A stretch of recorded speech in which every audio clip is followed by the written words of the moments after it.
Okay, so this is a video talking about the edelbrock eforce supercharger for the Dodge Challenger RT and Scat Packs, 5.7 and 6.4 liter engines. So I've had this installed for about 2 weeks right now, and I've been really pleased with the overall product. I did the install myself. It was rather straightforward. The product itself was, the formed hoses and all the instructions that came with it really made it easy to install. And I kind of knew this going in when I was selecting selecting the supercharger versus the Magnuson or the Whipple supercharger, is that this one is rather quiet.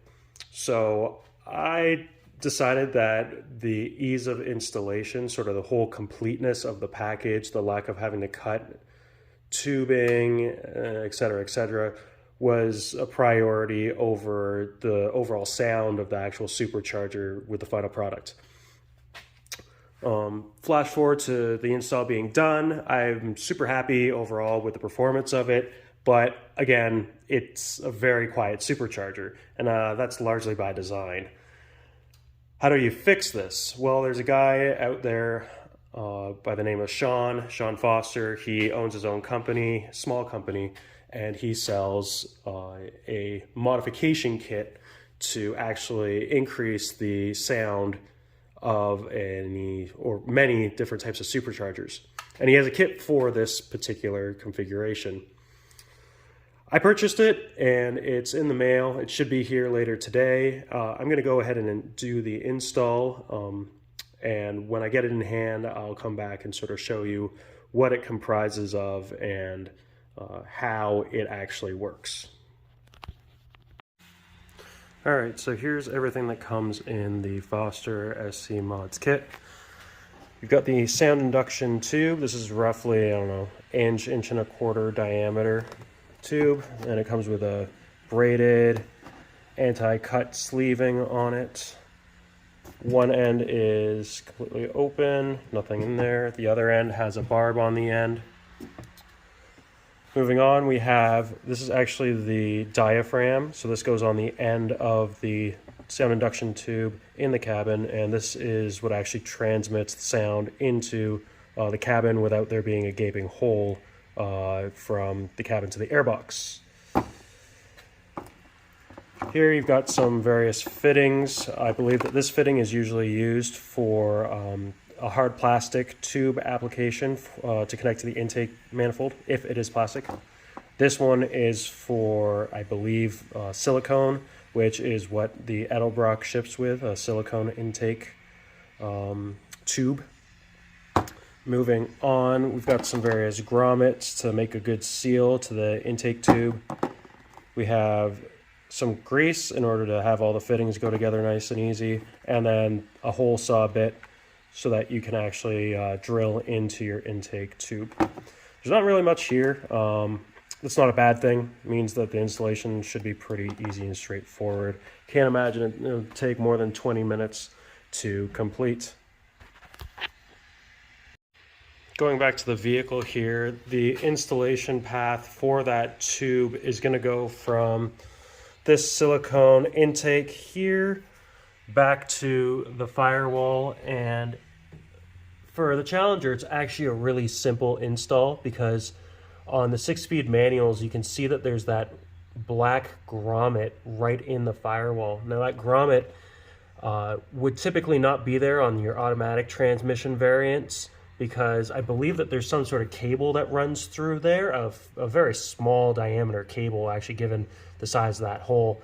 But anyways, for the automatics, it's a little bit more difficult because you have to move that out of the way, notch that the hole that is in the firewall a little bit for that to sit there, and then put the sound induction tube through that hole. For the 6-speed manual on the Challenger, it's super easy. You just pop out that grommet and you install the tube through there, and then insert the diaphragm cap on the other side underneath the dashboard. And then on this side, again, as I spoke earlier, you'll likely be putting a hole somewhere probably right around there for the barb to connect up to for the intake or for the sound tube. So here we have it. The intake tube has been installed. See, I drilled into the back of the inlet pipe, intake tube, whatever you want to call that, and connected up the hose, and it goes all the way back to the dash down in there. Installation was pretty easy. Probably would help to have a second person so that you could actually shove the diaphragm cap on the end of the hose a little more easily, but apart from that, pretty straightforward install. And now I'll show you some results on what it sounds like before and after the install.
So overall thoughts and feelings about the Foster SC Mods sound induction tube.